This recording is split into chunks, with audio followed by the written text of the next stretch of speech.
Students, welcome to Pahuja law academy.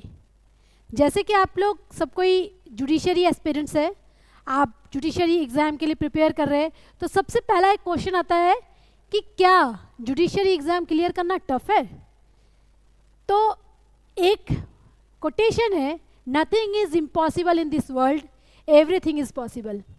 तो कोई भी चीज़ कभी भी टफ नहीं होता है, बस उसके पीछे लगे रहना होता है। पेशेंस, जुडिशरी एग्ज़ाम हो चाहे यूपीएससी एग्ज़ाम है, चाहे कोई भी एग्ज़ाम, चाहे हमारे लाइफ में भी जो एग्ज़ाम्स चलते हैं उसके लिए भी हमें पेशेंस चाहिए होता है। तो आ जाते हैं इस टॉपिक पे कि कैसे हम क्लियर करें जुडिशरी एग्ज़ाम। क्या ये टफ़ है? नहीं, टफ़ नहीं है। इसे आपको सबसे जो इम्पॉर्टेंट वर्ड है इस एग्ज़ाम को क्लियर करने का, वो है कंसिस्टेंसी। कंसिस्टेंसी पे आपको ध्यान देना है। आप किसी भी एग्ज़ाम का, किसी भी स्टेट के लिए आप प्रिपेयर कर रहे हो तो उसके लिए आपको टाइम देना है। टाइम मैनेजमेंट पे फोकस करना है। जो मेंस आंसर राइटिंग है उस पे आपको फोकस करना है। फ्रॉम द फर्स्ट डे, जब से आपने प्रिपरेशंस स्टार्ट किया है उसी दिन से क्या स्टार्ट करना है? राइटिंग। ठीक है, लिखने नहीं आता है, नहीं कैसे लिखूं, पर फिर भी आप डायरेक्ट से देख कर लिखो, क्वेश्चंस को, आंसर्स को देख कर लिखो, but 2 answer every day you should write 2 answers daily. 2 answer आपको रोज लिखना है, ये आपने रूटीन में शामिल करना है।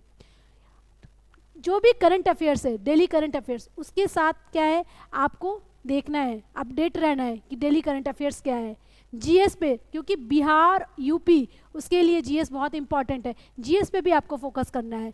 तो जैसे जैसे पेपर्स, जिस स्टेट के लिए आप फोकस कर रहे हो, अगर आप बिहार, झारखंड, यूपी ये स्टेट के लिए फोकस कर रहे हो तो बिहार, यूपी, उत्तराखंड, ये जो 3 स्टेट है, ऐसे स्टेट्स है जिसमें आपको सारे जो जीएस का सिलेबस उसे भी आपको कवर करना पड़ता है। जैसे कि हम लोग जानते हैं कि जो दिल्ली जुडिशरी एग्ज़ाम है वो सबसे टफेस्ट माना जाता है एग्ज़ाम में, कि बहुत टफेस्ट लेवल के क्वेश्चन पूछे जाते हैं, कंप्रहेंसिव माना जाता है।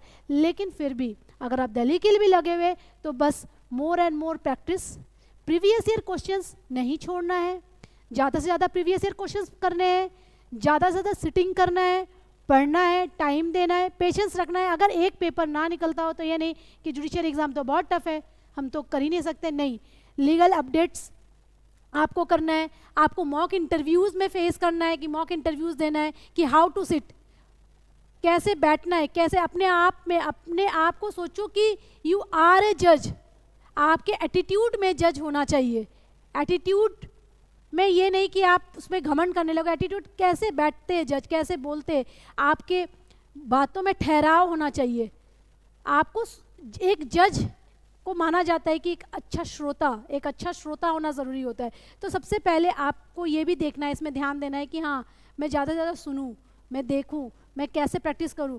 तो ये सारे अगर इंग्रेडिएंट्स जितने भी, जैसे होता है ना हम लोग खाना बनाते हैं तो कुछ खाने के लिए हर चीज़ ज़रूरत होता है, उसी तरह से जब हम कोई एग्ज़ाम के लिए प्रिपेयर करते हैं, जैसे कि जुडिशरी एग्ज़ाम के लिए प्रिपरेशंस करते हैं, तो उसके लिए भी जितने भी इंग्रेडिएंट्स ज़रूरत है, consistency, time management, more and more answer writing, question, previous year questions practice, है ना, मॉक इंटरव्यूज़, लीगल अपडेट रहना, जीके जीएस जितने भी करंट अफेयर से अपडेट रहना, ये सारे चीज़ों में अगर हम लोग सब एक साथ उसको मर्ज करके और उस पर ध्यान देते हैं तो ये टफ नहीं है। और किसी भी प्रयास में फर्स्ट अटेम्प्ट, सेकंड अटेम्प्ट, चाहे अगर आप लगे हुए हो, एक टारगेट सेट करते हो कि नहीं मुझे 2 साल में जुडिशरी एग्ज़ाम क्लियर करना है, और इन टारगेट को सेट करते हुए ये सारे जो इंग्रेडिएंट्स उसको फॉलो करते हो, तो निश्चित रूप से ये टफ नहीं है। और एवरी स्टूडेंट जो भी ये तैयारी कर रहा है, पेशेंस के साथ अगर तैयारी करता है, कॉन्फिडेंस रखता है,